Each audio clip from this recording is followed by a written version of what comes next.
Assalamualaikum warahmatullahi wabarakatuh. Baik, di sini saya Muhammad Zahid Azikri akan mempresentasikan pemaparan PowerPoint tentang pengujian penelitian.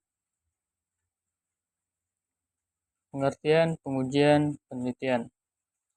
Pengujian penelitian mengacu pada proses sistematis mengevaluasi hipotesis melalui metode empiris. Ini penting dalam penyelidikan ilmiah karena menyediakan pendekatan terstruktur untuk memvalidasi teori dan pengumpulan bukti. Landasan penyelidikan ilmiah penting untuk membangun kredibilitas dan keandalan dalam temuan penelitian, memandu pengambilan keputusan, menginformasikan kebijakan praktik dan arahan penelitian lebih lanjut. Sejarah pengujian penelitian. Tinjauan pengembangan metode penelitian pengujian telah berkembang secara signifikan dari waktu ke waktu, dipengaruhi oleh kemajuan dalam sains dan teknologi. Metode awal, yaitu berasal dari studi observasional dasar, kemudian teknik modern, menggabungkan analisis statistik dan desain eksperimental, meningkatkan akurasi dan keandalan. Abad ke-19 yaitu dengan pengenalan metode statistik dalam ilmu sosial, kemudian abad ke-20 yaitu dengan pengembangan psikologi eksperimental dan pengujian standar. Tokoh penting dalam pengujian yaitu pertama ada kontributor utama. Kontributor utama ialah beberapa tokoh berpengaruh telah membentuk bidang pengujian penelitian melalui metodologi dan teori inovatif mereka. Yang pertama ada Sir Francis Galton, yaitu yang mempelopori penggunaan metode statistik dalam psikologi dan pendidikan. Kemudian ada Carl Pearson, mengembangkan koefisien, korelasi Pearson, dan ukuran statistik fundamental. Kemudian yang terakhir ada Ronald Fisher. Nah, Ronald Fisher ini memperkenalkan konsep desain eksperimental dan analisis varians atau ANOVA.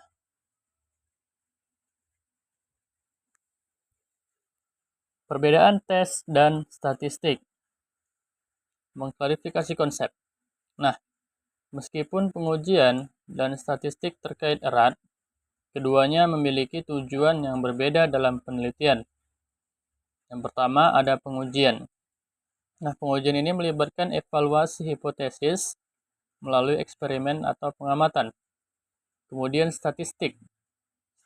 Statistik ialah mengacu pada teknik matematika yang digunakan untuk menganalisis dan menafsirkan data. Kemudian selanjutnya ada pengujian yang menyediakan kerangka kerja untuk validasi hipotesis. Dan yang terakhir ada statistik.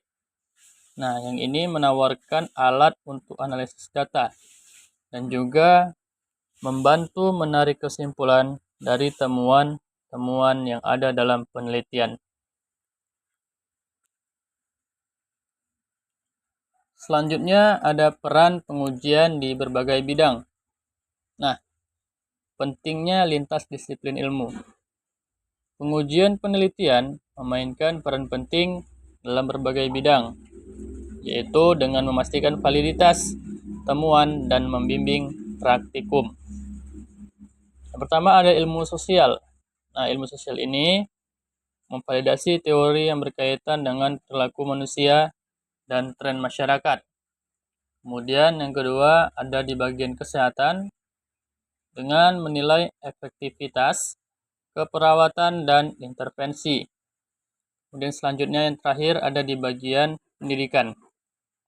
Nah, di bagian pendidikan ini yaitu dengan mengevaluasi metode pengajaran dan pembelajaran sehingga mencapai hasil dari pembelajaran tersebut.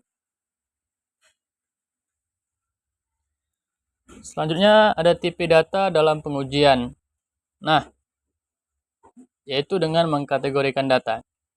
Dari berbagai jenis data digunakan dalam pengujian penelitian, masing-masing data tersebut melayani tujuan analisis tertentu.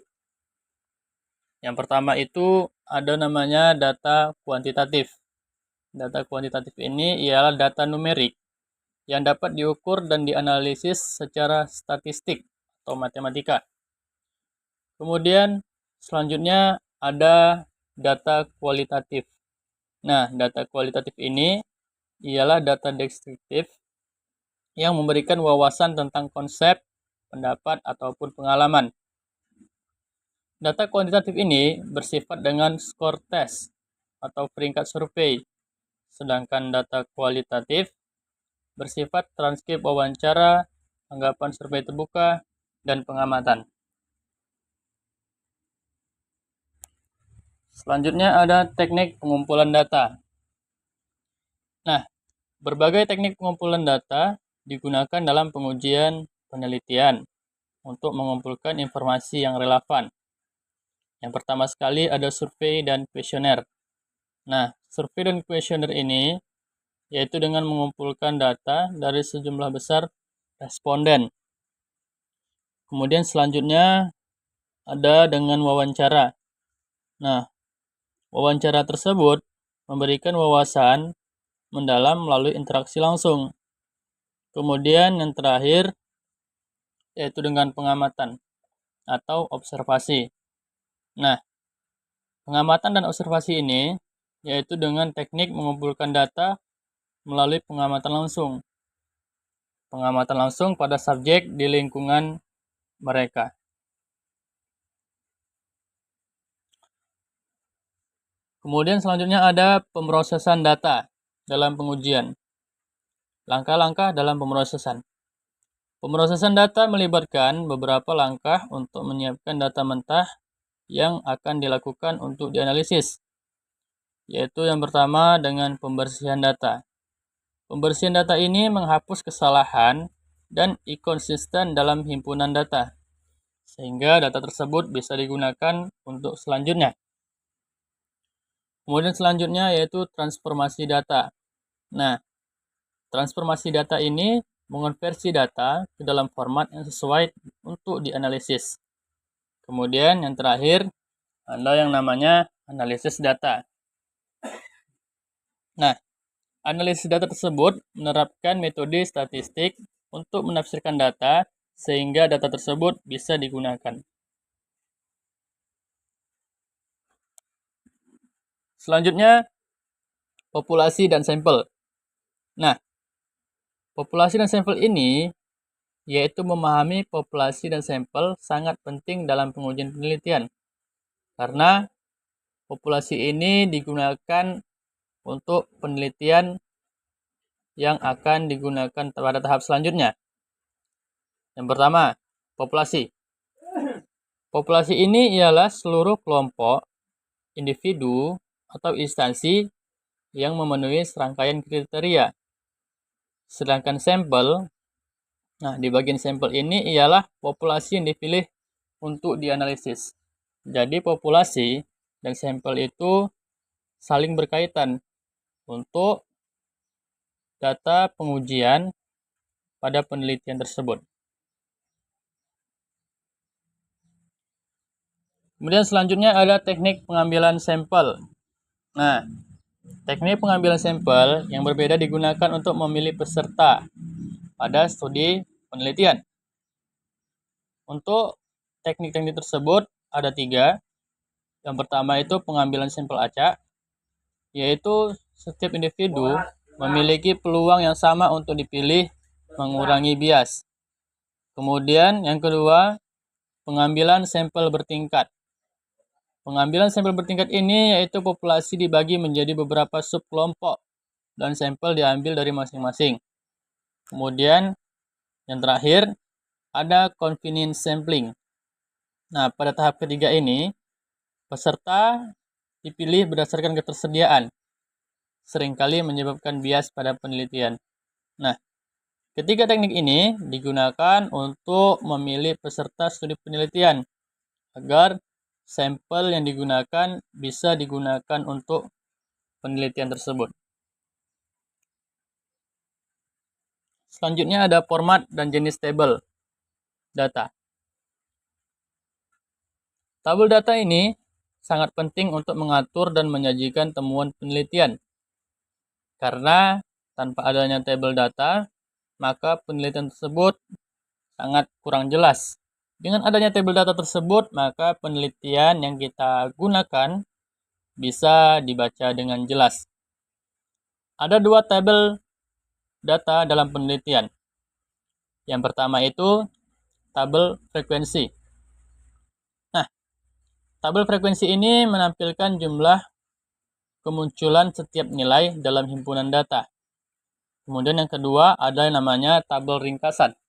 Tabel ringkasan tersebut memberikan gambaran singkat tentang statistik utama, rata-rata, median, dan lain-lain.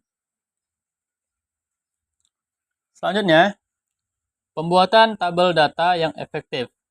Nah, tabel data yang efektif melibatkan beberapa praktik terbaik, sehingga penelitian sangat bagus digunakan. Ada 3 cara untuk membuat tabel data yang efektif. Yang pertama itu kejelasan. Nah, kejelasan tersebut harus digunakan dengan judul dan label yang jelas untuk memastikan pemahaman para peserta. Kemudian yang kedua ada kesederhanaan.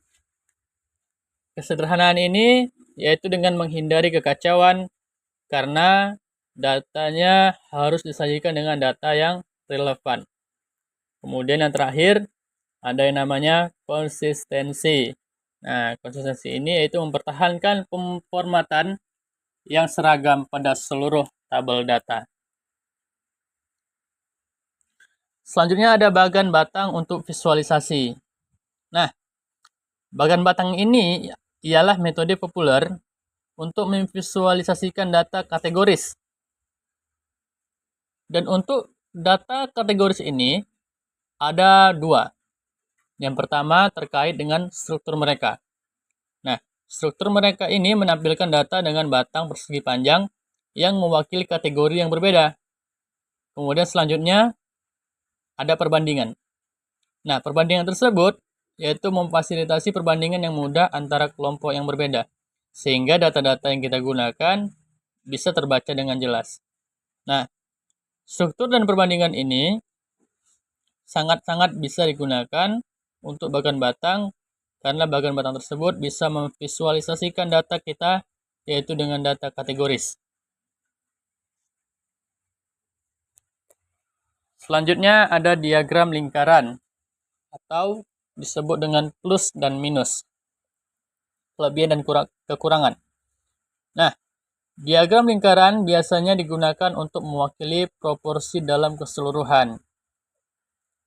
Ada 4, yaitu dengan yang pertama, keuntungannya menarik secara visual dan mudah dipahami. Kemudian yang kedua, keuntungannya efektif untuk menunjukkan ukuran relatif bagian secara keseluruhan. Nah, kekurangan data tersebut sulit ditafsirkan ketika banyak kategori. Kemudian selanjutnya, kekurangannya yaitu tidak cocok untuk perbandingan yang tepat. Karena kelebihan dan kekurangan pada diagram lingkaran biasanya digunakan untuk mewakili proporsi dalam keseluruhan data.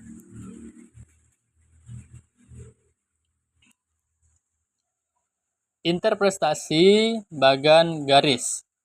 Nah, bagan garis ini digunakan untuk menampilkan titik data dari waktu ke waktu, yaitu dengan menunjukkan tren dan perubahan. Ada 3. Yang pertama itu terkait dengan struktur bagan garis, yaitu dengan titik data dihubungkan oleh garis menggambarkan hubungan antar variabel. Kemudian yang kedua, signifikansi dari bagan garis, berguna untuk mengidentifikasi tren, pola, dan fluktuasi data.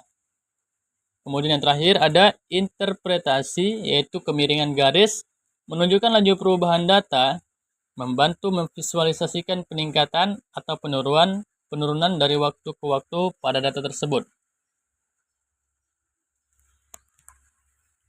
Selanjutnya ada histogram dalam pengujian data. Nah, peran histogram. Histogram ini digunakan untuk menampilkan distribusi frekuensi data kontinu. Ada 3. Yang pertama sekali itu terkait dengan struktur histogram dalam pengujian data, yaitu bilah mewakili frekuensi titik data dalam rentang tertentu. Selanjutnya ada tujuan histogram dalam pengujian data, yaitu dengan membantu memvisualisasikan distribusi dan mengidentifikasi pola dalam data tersebut. Kemudian yang terakhir, pentingnya histogram dalam pengujian data, yaitu dengan berguna untuk memahami distribusi frekuensi yang mendasari dan mendeteksi outlier pada data tersebut. Selanjutnya, distribusi frekuensi dan manfaat. Memahami distribusi frekuensi. Distribusi frekuensi ini merangkum beberapa sering setiap nilai terjadi dalam kumpulan data. Nah, manfaatnya yaitu bisa memberikan gambaran yang jelas tentang distribusi data. Manfaat lainnya yaitu dengan memfasilitasi identifikasi pola dan tren. Manfaat-manfaat tersebut bisa kita lakukan dan juga bisa kita dapatkan untuk distribusi frekuensi dan aplikasinya. Untuk pengaplikasian, penting untuk analisis statistik dan interpretasi temuan penelitian tersebut. Selanjutnya, jenis distribusi frekuensi. Mengidentifikasi jenis. Berbagai jenis distribusi frekuensi dapat digunakan berdasarkan sifat-sifat data. Nah, sifat-sifat data tersebut yaitu dengan menunjukkan total kumulatif frekuensi hingga titik tertentu. Distribusi frekuensi relatif yaitu dengan menampilkan proporsi setiap kategori relatif terhadap total data tersebut. Karakteristiknya yaitu setiap jenis melayani tujuan analitis tertentu dengan meningkatkan interpretasi data. Selanjutnya, tabulasi silang. Dalam analisis, tabulasi silang ialah metode yang digunakan untuk menganalisis hubungan antara dua lebih variabel kategoris. Struktur yaitu menyajikan data dalam format matriks, memungkinkan perbandingan lintas kategori yang ada pada data tersebut. Nah, aplikasinya yaitu berguna untuk mengidentifikasi pola dan interaksi antara variabel. Pentingnya yaitu meningkatkan pemahaman tentang hubungan kompleks dalam data-data tersebut. Membaca distribusi frekuensi. Teknik membaca yang efektif. Nah, membaca distribusi frekuensi melibatkan pemahaman tata letak dan menafsirkan data yang disajikan, yaitu yang pertama dengan mengidentifikasi nilai kunci. Carilah frekuensi tertinggi dan terendahnya dalam data tersebut. Kemudian analisis pola yang kedua, yaitu dengan mengamati tren dan distribusi di seluruh kategori pada data tersebut.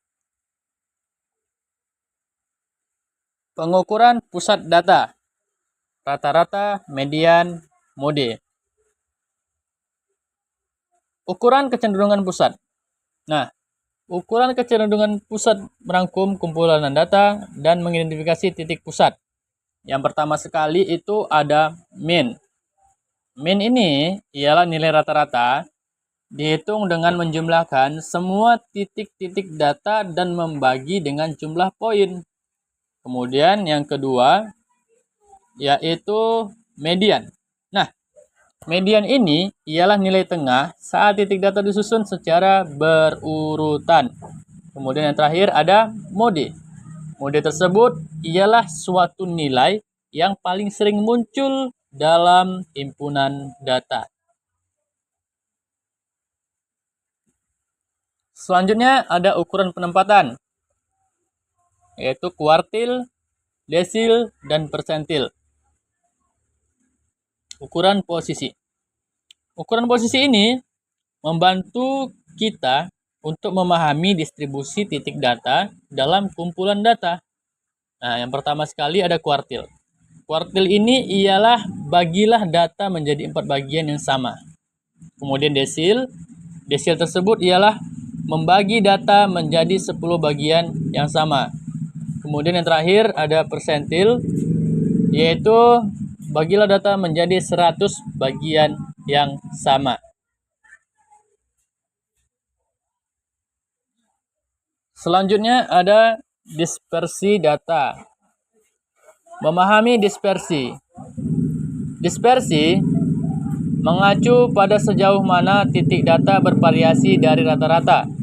Ukuran dispersi ini termasuk rentang varians dan standar deviasi. Kemudian, pentingnya kita menunjukkan tingkat variabilitas data yang sangat penting untuk memahami keandalan data. Yang terakhir yaitu dengan aplikasi, membantu peneliti menilai dengan konsistensi dan keandalan temuan mereka. Selanjutnya, kemiringan, yaitu kemiringan pada data tersebut. Kemiringan ini mengukur asimetri distribusi data sehingga data kita bisa dikerjakan dengan mudah dan jelas. Yang pertama itu ada kemiringan positif.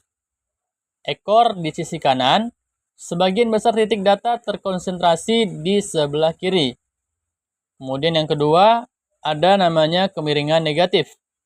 Kemiringan ini yaitu ekor di sisi kiri dan sebagian besar titik data terkonsentrasi di sebelah kanan. Yang terakhir, ada implikasi. Nah, implikasi tersebut memahami kemiringan saat penting untuk memilih tes statistik yang tepat dan menafsirkan hasil secara akurat. Selanjutnya ada kurtois, yaitu puncak distribusi. Memahami kurtois, yaitu kurtois ini ialah mengukur ekor distribusi data. Yang pertama sekali ada kurtois tinggi, dengan menunjukkan ekor yang berat dan puncak yang tajam. Kemudian yang kedua ada kurtois rendah. Kurtosis ini menunjukkan ekor ringan dan puncak yang lebih datar. Yang terakhir ada relevansi. Relevansi ini membantu peneliti memahami bentuk distribusi dan potensi outlier. Selanjutnya, estimasi parameter dalam pengujian. Estimasi parameter melibatkan penggunaan data sampel untuk memperkirakan parameter populasi, sehingga data kita bisa sinkronisasi dengan apa yang kita kerjakan. Yang pertama sekali ada estimasi poin. Estimasi poin ini memberikan perkiraan nilai tunggal dari parameter sehingga bisa terkoneksi dengan data tersebut. Kemudian yang kedua, estimasi interval. Nah, estimasi interval ini memberikan rentang nilai di mana parameter diharapkan berada pada data yang sudah disajikan. Selanjutnya, jenis tes hipotesis dan aplikasi.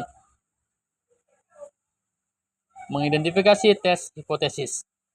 Dari berbagai jenis tes, hipotesis digunakan untuk mengevaluasi pertanyaan-pertanyaan pada penelitian, yaitu ada dua.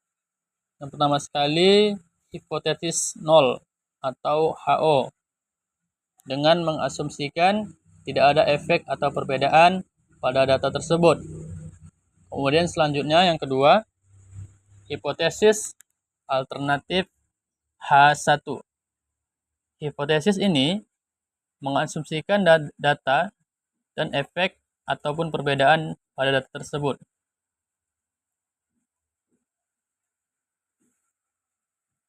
Kemudian selanjutnya ada uji normalitas dalam penelitian. Memahami tes normalitas. Tes normalitas ini yaitu menilai apakah himpunan data mengikuti distribusi normal. Ada dua peran penting pada uji normalitas. Yang pertama itu sebagai tes umum. Nah, contoh-contohnya seperti tes Shapiro-Wilk, tes Kolmogorov, dan tes Smirnov.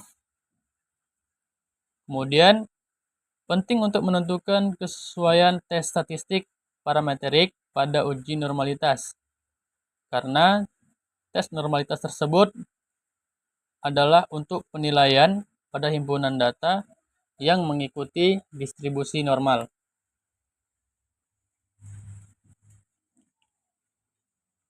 Uji homogenitas dan analisis varians. Uji homogenitas ini yaitu menilai apakah sampel yang berbeda memiliki varians yang sama.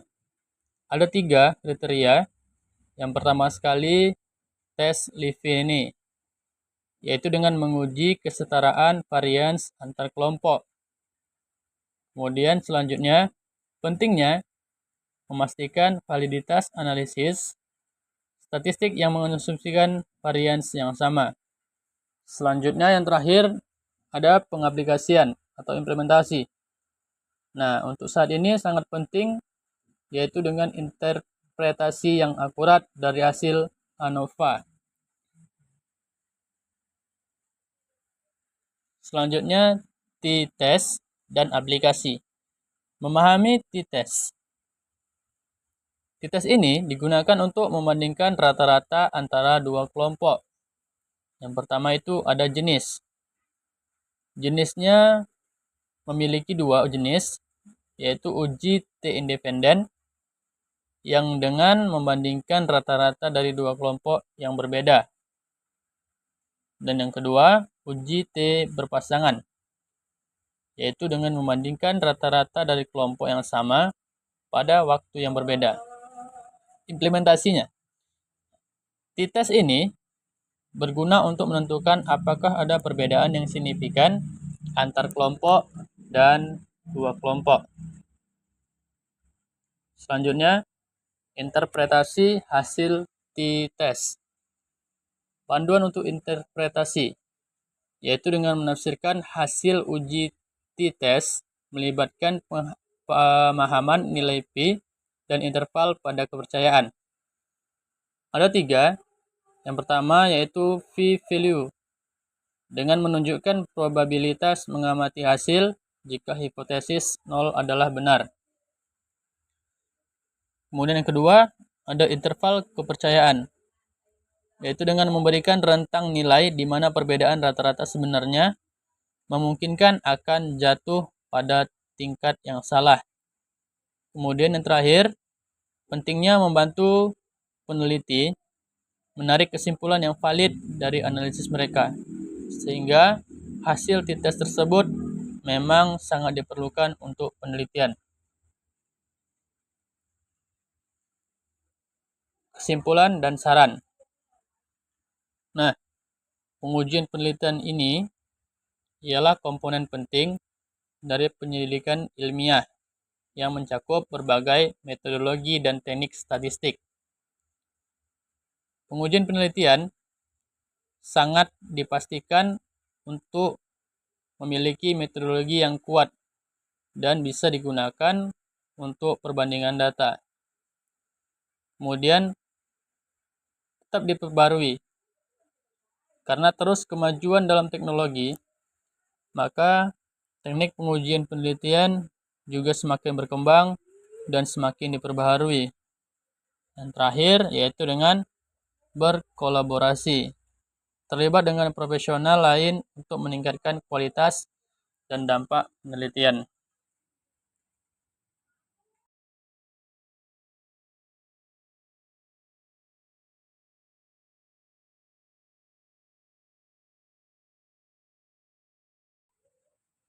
Baik, mungkin hanya itu yang bisa disampaikan terkait dengan pengantar penelitian dan juga pengujian penelitian.